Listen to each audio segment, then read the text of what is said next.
ఆ వీడియో చూస్తుంటే మనకి కళ్ళలో నీళ్ళు ఆగట్లేదు. వాళ్ళ అమ్మ ఎంత అడుక్కుంటుంది. Hi guys, welcome back to our channel. ఒక్క మొబైల్ వల్ల ఇంట్లో ఉన్న 3 వ్యక్తులు అయితే చనిపోయారు. అవును, ఇది నిజం. మహారాష్ట్రకు చెందిన కునాల్ అనే అబ్బాయికి కేవలం 19 ఏళ్ళు. ఇతను ఈ ఏజ్లో నాకు ఐఫోన్ కావాలని వాళ్ళ అమ్మ నాన్న అయితే చాలా ప్రెజర్ చేశాడు. వాళ్ళ అమ్మ నాన్న ఎలాగో డౌన్ పేమెంట్ కట్టియో ఎలాగో ఐఫోన్ అయితే మొత్తానికి ఇప్పించారు. ఆ ఫోన్ కొన్న తర్వాత 2-3 నెలలు అయితే ఈఎంఐ బాగానే కట్టాడు. దాని తర్వాత 1 నెల పెండింగ్ అయింది. ఈఎంఐ కట్టాలని వాళ్ళు ప్రెజర్ చేశారు. ఈ ప్రెజర్ తట్టుకోలేక ఇతను కునాల్ వాళ్ళ అమ్మ నాన్నకి వెళ్ళి అడిగాడు, ఈ నెల ఈఎంఐ ఐఫోన్ది కట్టాలి, ఖచ్చితంగా నాకైతే అమౌంట్ కావాలి అని వాళ్ళనైతే ప్రెజర్ చేశారు. వాళ్ళ పరిస్థితి ఎలా ఉందో తెలియదు. సో ఈ నెల అమౌంట్ లేవు, కొద్దిగా అర్థం చేసుకో, ఎలాగోలా అడ్జస్ట్ చేసి కట్టునన్న, తర్వాత ఇస్తాంలే అని చెప్పారట. సో ఆ అబ్బాయి ఎవరిని అడిగినా బయట లేవన్నారని మళ్ళీ అమ్మ నాన్నని అడిగితే వాళ్ళు ఇంకా సరేలే ఎలాగోలా కట్టేస్తాము, కొద్దిగా ఆగు, 1 వీక్ 2 వీక్స్ ఆగు, కట్టేస్తామన్నారు. కానీ ఈఎంఐ కట్టాలని కంపెనీ కాల్స్ ఈ అబ్బాయికి రోజు వస్తున్నాయంట. ఈ ప్రెజర్ని తట్టుకోలేక నేను చనిపోతా అని వెళ్ళి లోయ దగ్గర అయితే నిలబడ్డాడు. ఇలా వెళ్ళడం తెలుసుకున్న అమ్మ నాన్న అతని దగ్గరికి వెళ్ళి రిక్వెస్ట్ చేశారు, ఈఎంఐ ఎలాగోలాగా కట్టేస్తాము, నువ్వు ఆ పని చేసుకోకు, చనిపోకు అని ఎంత వేడుకున్నారు. ఈ సిచ్యువేషన్ మొత్తం ఊరు మొత్తం తెలిసింది. అందరూ గ్రామ సభ్యులు, సర్పంచ్ వాళ్ళందరూ కూడా వచ్చారు. వచ్చి నీకేం కావాలి, ఐఫోన్ అమౌంట్ మొత్తం కట్టేస్తాము, ఈఎంఐ 1 రూపాయి కూడా లేకుండా మేము అందరం కట్టేస్తాము, ప్లీజ్ నువ్వు అక్కడ దూకి చనిపోకు అని అందరూ చాలా వేడుకున్నారట.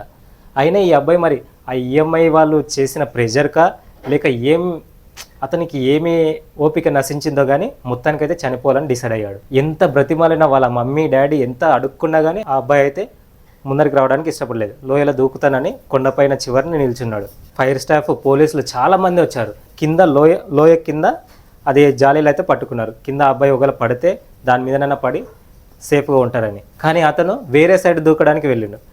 అక్కడ వేరే సైడ్ దూకడానికి వెళ్తున్నప్పుడు ఈ కునాల్ నాన్న వద్దు నాన్న దూకకని వెళ్ళి కాపాడడానికి వెళ్ళి చేయి పట్టుకోవడానికి వెళ్ళాడు. ఈ కునాల్తో పాటు అతని తండ్రి కూడా ఇద్దరు ఆ లోయలో పడ్డారు, స్పాట్ డెడ్. ఈ సిచ్యువేషన్ని చూసి తట్టుకోలేక వాళ్ళ అమ్మ కూడా ఆ లోయలోనే దూకి చనిపోయింది. ఈ సిచ్యువేషన్ ఎలా ఉందంటే ఆ ఫోన్ కొనడం వల్ల, ఈ ఈఎంఐ వల్ల మొత్తానికైతే ఆ కుటుంబంలో అందరూ చనిపోయారు. సో ఈ ఈఎంఐ కట్టలేదని అతను ఎంతో మనస్తాపం గురి చెందాడు కదా, దాన్ని కొద్దిగా ఇంకా కూల్గా ఆలోచించి నిర్ణయం తీసుకుంటే బాగుండే. అతను ప్రెజర్కి లోన్ అయ్యాడు, వెంటనే వెళ్ళి దూకేశాడు. అతనితో పాటు అమ్మ నాన్న చనిపోయారు. దీంతో ఏమొచ్చింది, మొత్తానికైతే అందరూ చనిపోయారు. ఒకటి గుర్తుంచుకోవాల్సింది ఏంటంటే మన అమ్మ నాన్న మన సంతోషం కోసం ఎవ్రీ మినిట్ ఎవ్రీ డే కష్టపడుతూనే ఉంటారు. నిరంతరం వాళ్ళు మన సంతోషం గురించి ఆలోచిస్తూనే ఉంటారు. మనకు అమ్మ నాన్న మంచి లైఫ్ ఇవ్వాలని ఎవ్రీ మినిట్ కూడా ఆలోచిస్తూనే ఉంటారు కదా. కానీ ఒక్కోసారి మనం కూడా అర్థం చేసుకోవాలి, ఫోన్ కోసమో బైక్ కోసమో వాళ్ళని ఇబ్బంది పెట్టడం కరెక్ట్ కాదు. వాళ్ళ సిచ్యువేషన్ కూడా మనం అర్థం చేసుకోవాలి. అమ్మ నాన్న ప్రేమ ముందు కాస్ట్లీ ఫోను, బైకులు ఇవన్నీ చాలా చిన్నయే కదా. మన స్తోమతకి తగ్గట్లు ఉండేది మనం సెలెక్ట్ చేసుకుంటే బాగుంటుంది. అయితే పేరెంట్స్ కూడా పిల్లలకి మన కుటుంబ పరిస్థితి క్లియర్గా అర్థమయ్యేటట్లు చెప్పాలి. లేదంటే వాళ్ళు ప్రెషర్ తీసుకొని ఎవరికి చెప్పకుండా ఇలాంటి సూసైడ్ ఐటమ్స్ చాలా జరుగుతున్నాయి. కాబట్టి వాళ్ళకి మన కుటుంబ పరిస్థితిని అర్థమయ్యేటట్లు చెప్పాలి. ఒకసారి ఈ వీడియో చూడండి. వారి అమ్మ ఎంత అడుక్కుంటుంది, దూకకు నాన్న అని. వాళ్ళమ్మ ఈ మూమెంట్ కొడుకు కళ్ళ ముందర చనిపోతాడని తెలిసి అమ్మ ఎలా తట్టుకోగలుగుతుంది చెప్పండి. చూడండి, ఆ వీడియో చూస్తుంటే మనకే కళ్ళలో నీళ్ళు ఆగట్లేదు. వాళ్ళ అమ్మ ఎంత అడుక్కుంటుంది. ఎంత రిక్వెస్ట్ చేసినా అబ్బాయి అయితే ముందుకు రావడం లేదు.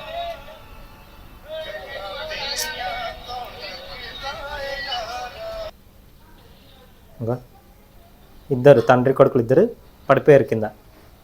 ఆ వెంటనే అమ్మ కూడా దూకేసింది. చూడండి, లోయ పక్కన వెనకాలనే లోయ.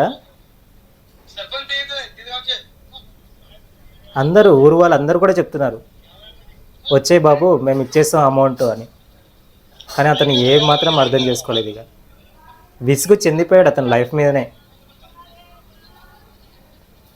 సో ఏ వస్తువైనా ఈఎంఐలో తీసుకోవాలంటే చాలా జాగ్రత్తగా ఆలోచించి తీసుకోవాలి. ఎందుకంటే ఒక్క నెల ఒక డేట్ మిస్ అయిపోతే 1 నెల సతాయిస్తూనే ఉంటారు. ఆ ప్రెషర్ని అందరూ హ్యాండిల్ చేయలేరు. కొందరు హ్యాండిల్ చేయగలుగుతారు, కొందరు చేయలేరు. సో కొందరు సెన్సిటివ్గా ఉంటారు కాబట్టి వాళ్ళకు ఫోన్ చేసి మాటికి చికాకు చెందించి వాళ్ళను ఏమంటారు డిప్రెషన్కి వెళ్ళిపోయేటట్లు చేస్తారు ఆ ఈఎంఐ వాళ్ళు.